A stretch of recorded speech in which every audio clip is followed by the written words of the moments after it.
Hello everyone, welcome to all exam place. My name is Mahima और आज हम देखेंगे कॉम्बिनेशनल सर्किट और सीक्वेंशियल सर्किट के बारे में। डिजिटल सर्किट्स जो होते हैं वो दो तरह के होते हैं। एक तो होता है कॉम्बिनेशनल सर्किट और दूसरा होता है सीक्वेंशियल सर्किट।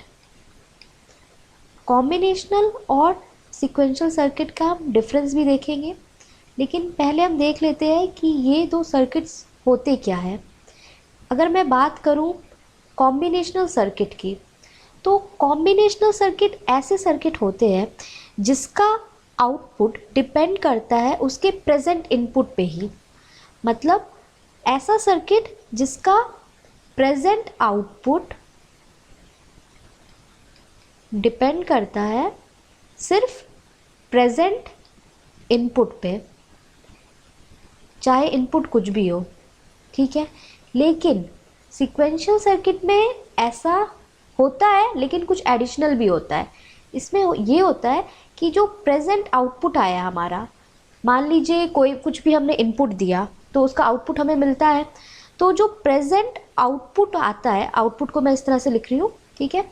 तो जो प्रेजेंट आउटपुट डिपेंड करता है प्रेजेंट इनपुट के, और इसके साथ साथ जो हमारा प्रीवियस आउटपुट था, यानी प्रेजेंट इनपुट के साथ साथ जो प्रीवियसली हमारा आउटपुट आया था उस पे भी डिपेंड करता है।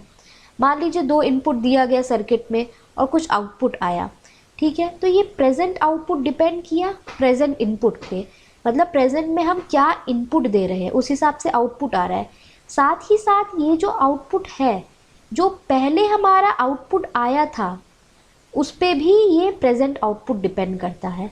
मान लीजिए प्रीवियसली कुछ और इनपुट दिया गया 0 1, उसका कुछ आउटपुट आया, ठीक है। और फिर प्रेजेंट पे इनपुट दिया जा रहा है 1 1, उसका कोई आउटपुट आया। तो ये जो आउटपुट आया प्रेजेंट, वो प्रेजेंट इनपुट पे तो डिपेंड कर ही रहा है, साथ ही साथ जो प्रीवियसली आउटपुट आया उस पर भी डिपेंड कर रहा है। सिक्वेंशियल सर्किट में ये बात होती है। अब हम देखेंगे कुछ डिफरेंसेस कॉम्बिनेशनल सर्किट के बीच में और सीक्वेंशियल सर्किट के बीच में। सबसे पहला डिफरेंस जो कॉम्बिनेशनल और सीक्वेंशियल के बीच में है वो है कि कॉम्बिनेशनल सर्किट में फीडबैक कभी भी प्रेजेंट नहीं होते हैं। मतलब इस सर्किट में अगर फीडबैक की बात की जाए तो फीडबैक इज़ नॉट प्रेजेंट। लेकिन अगर सीक्वेंशियल सर्किट की बात होती है तो इसमें फीडबैक प्रेजेंट होते हैं। फीडबैक, अगर हम सर्किट देख रहे हैं और उसमें फीडबैक प्रेजेंट है तो वो ये चीज़ भी इंडिकेट करता है कि आउटपुट कहीं ना कहीं इनपुट से जो प्रेजेंट आउटपुट है वो प्रीवियस आउटपुट पे भी डिपेंड करता है। अगर हम सर्किट इस तरह से ड्रॉ कर लेते हैं, मान लीजिए ये हमारा कॉम्बिनेशनल सर्किट है, ठीक है। इसमें कुछ इनपुट्स हमने दिए, कुछ भी नंबर्स ऑफ इनपुट्स हो सकते हैं, और उसका हमें आउटपुट मिला, ठीक है। ये हमारा इनपुट है, ये हमारा आउटपुट है। तो जो ये आउटपुट है वो इस इनपुट पे डिपेंड कर रहा है, कोई फीडबैक नहीं है। लेकिन अगर हम सीक्वेंशियल सर्किट में देखेंगे, मान लीजिए ये हमारा कोई सीक्वेंशियल सर्किट है, ठीक है। इसमें हमने कुछ इनपुट दिया, 2 इनपुट भी हो सकता है, 3 भी इनपुट होता है, और हमारा कुछ आउटपुट मिला। साथ ही साथ एक ये जो है फीडबैक, जो ये आउटपुट और ये इनपुट को कनेक्ट कर रहा है, ठीक है, ये एक फीडबैक को डिनोट कर रहा है। तो सीक्वेंशियल सर्किट में क्या होता है, एक फीडबैक प्रेजेंट होता है जो कि जो आउटपुट हमारा आया उसको फिर अगेन इनपुट से कनेक्ट कर रहा है, ठीक है। तो इसमें फीडबैक प्रेजेंट नहीं होता है और इसमें फीडबैक प्रेजेंट होता है। अब देखेंगे दूसरा क्या है डिफरेंस। दूसरा ये है कि कॉम्बिनेशनल सर्किट में कभी भी मेमोरी प्रेजेंट नहीं होता है, नो मेमोरी। और सीक्वेंशियल सर्किट में क्या है, मेमोरी प्रेजेंट होता है। अब मेमोरी की बात हो रही है, मेमोरी क्या होता है कि जो भी हमने ऑपरेशन परफॉर्म किया तो वो उस सर्किट में स्टोर हो गया। तो कॉम्बिनेशनल सर्किट तो मैंने जैसे अभी बताया कि जो प्रेजेंट आउटपुट होता है वो प्रेजेंट इनपुट पे ही डिपेंड करता है। मतलब जो प्रीवियसली मेरा आउटपुट आया उससे कोई मतलब नहीं है, जो प्रेजेंट में है बस उसी पे डिपेंड करता है। तो इससे जाहिर होता है कि मेमोरी कुछ है ही नहीं, मतलब बिल्कुल इनिशियली स्टार्ट हो रहा है, कुछ भी हो रहा है।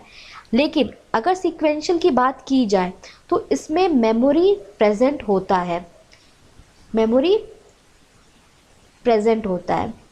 ठीक है, यहाँ पे फीडबैक की बात हो रही है, फीडबैक की बात हो रही है यानी जो आउटपुट आया उसको हमने इनपुट से कनेक्ट किया, यानी जो आउटपुट होगा वो प्रीवियसली जो हमारा आउटपुट आया था उस पर डिपेंड कर रहा है, कहीं ना कहीं मेमोरी की बात हो रही है। अगर हम प्रीवियस आउटपुट बोल रहे हैं, अगर हमने कहा प्रीवियस आउटपुट, जो प्रेजेंट इन आउटपुट है वो प्रीवियस आउटपुट पे डिपेंड होता है। सीक्वेंशियल सर्किट में प्रीवियस की बात हो रही है यानी मेमोरी की बात हो रही है, क्योंकि सीक्वेंशियल सर्किट में अगर प्रीवियस आउटपुट पे डिपेंड हो रहा है तो इससे जाहिर हो रहा है तो कि मेमोरी में प्रीवियस आउटपुट स्टोर है, तभी वो प्रीवियस आउटपुट पे डिपेंड कर रहा है। तो मेमोरी प्रेजेंट है, फीडबैक भी प्रेजेंट है सीक्वेंशियल में।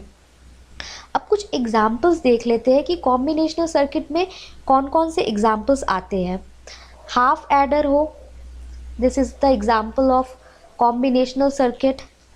मक्स की अगर बात की जाए तो ये भी एक कॉम्बिनेशनल सर्किट के अंदर आता है। डिकोडर्स, ये सारे कॉम्बिनेशनल सर्किट्स हैं।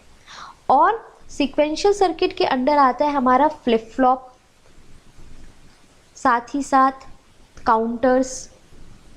जब हम इन ये फ्लिप फ्लॉप और काउंटर्स का डिटेल में मैं बताऊंगी आपको वीडियोस में, तो इससे आपको पता चल जाएगा कि किस तरह से ये फीडबैक डिपेंड हो रहा है और क्या मेमोरी प्रेजेंट है काउंटर में।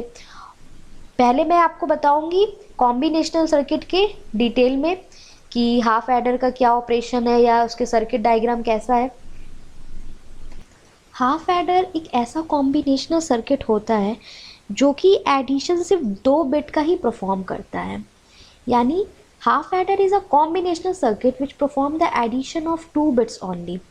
अब अगर एडिशन की बात की जाए तो डिजिटल इलेक्ट्रॉनिक्स में एडिशन अगर हम करते हैं तो 0 + 0 हमारा 0 होता है, 0 + 1 हमारा 1 होता है, 1 + 0 हमारा 1 होता है, एंड 1 + 1 गिव्स 0 and 1, ये 1 हमारा कैरी में जाता है।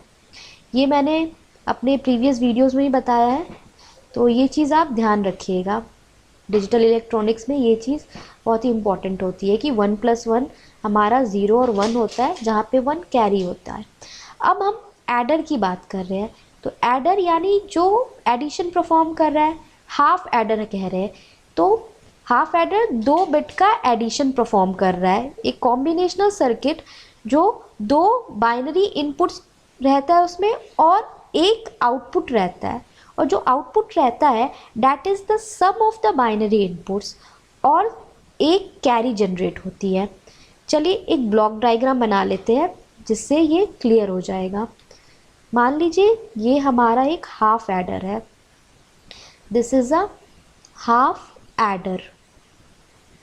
हाफ एडर है तो इसमें हमेशा 2 ही इनपुट जाएगा और एक आउटपुट होगा, एक तो आउटपुट होगा और एक कैरी होगा।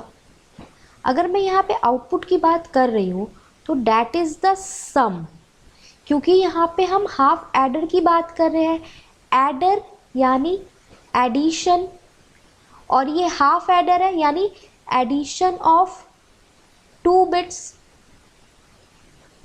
अगर यहाँ पे फुल एडर की बात होती तो यहाँ पे एडिशन ऑफ सिर्फ 2 बिट्स नहीं होता, वहाँ पे एडिशन होती 3 बिट की, लेकिन यहाँ हाफ एडर है तो एडिशन ऑफ 2 बिट्स की बात हो रही है।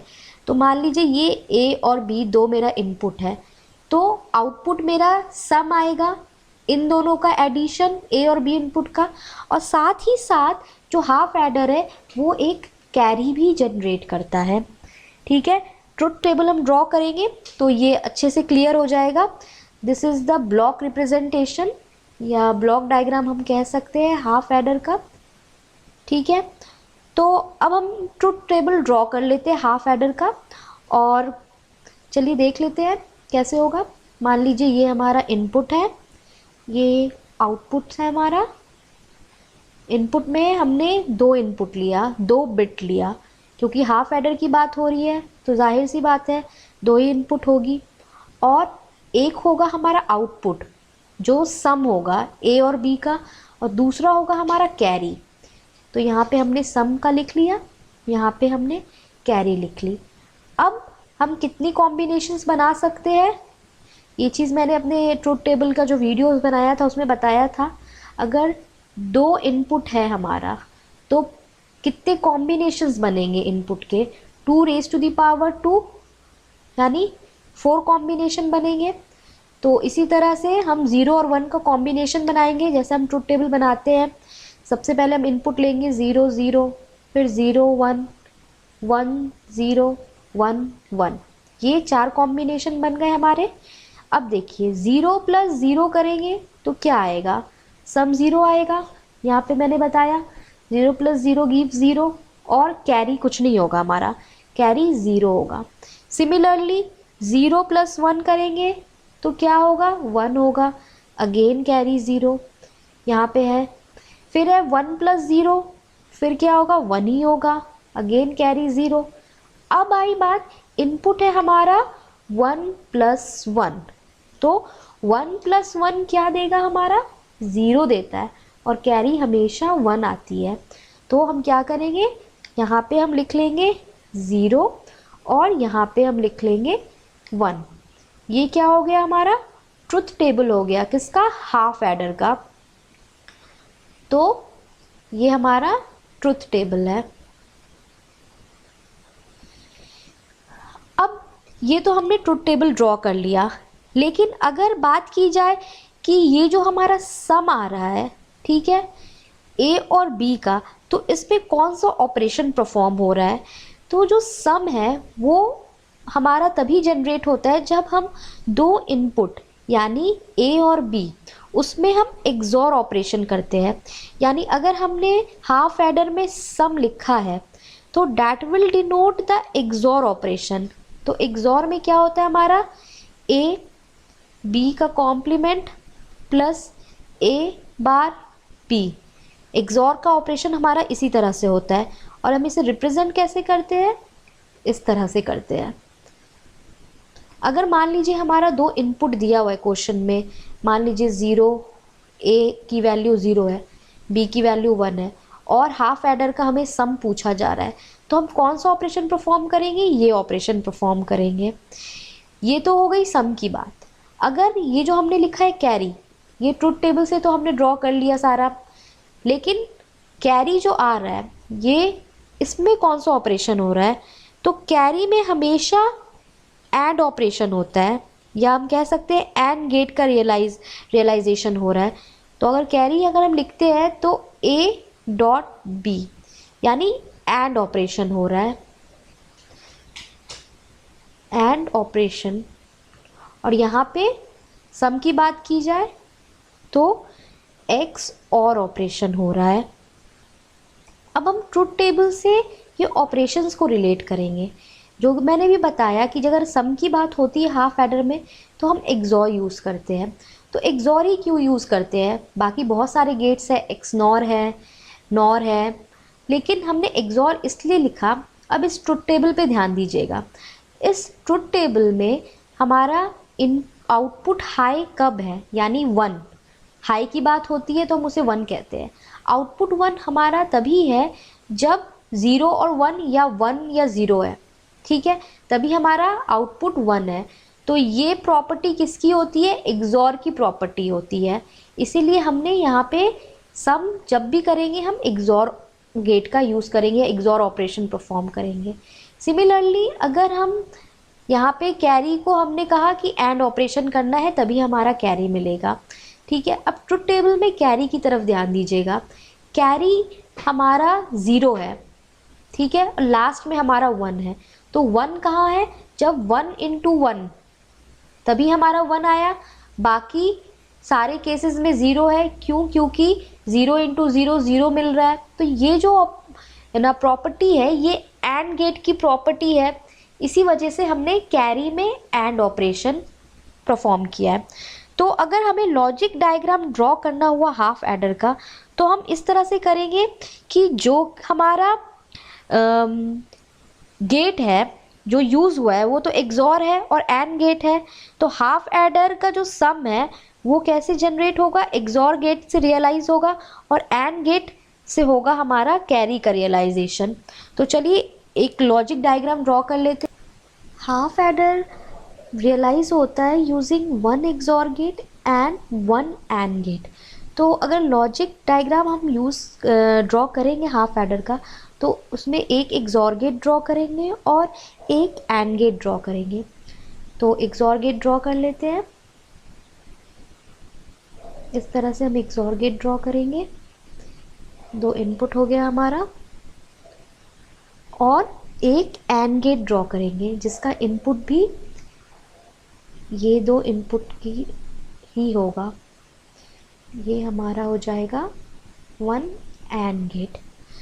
तो ये जो हमारा आएगा एक्सॉर गेट का आउटपुट वो होगा हमारा सम। ये होगा हमारा इनपुट ए और बी, और जो एंड गेट का आउटपुट आएगा वो होगा हमारा कैरी। ठीक है, और जो कैरी में ऑपरेशन परफॉर्म होगा वो होगा एंड ऑपरेशन, और जो सम में होगा वो होगा एक्सॉर ऑपरेशन। ठीक है, इसको हम इस तरह से लिखेंगे एक्सॉर ऑपरेशन को, ये हमारा इनपुट हो जाएगा। तो ये हो गया logic diagram of a half adder. मैं नेक्स्ट वीडियोस में फुल एडर की बात करूँगी। तो आपको ये वीडियो अच्छा लगा हो तो प्लीज़ इसे लाइक कीजिएगा, शेयर कीजिएगा, और ऐसे और वीडियोस के लिए मेरे चैनल को सब्सक्राइब कर लीजिए। Thank you.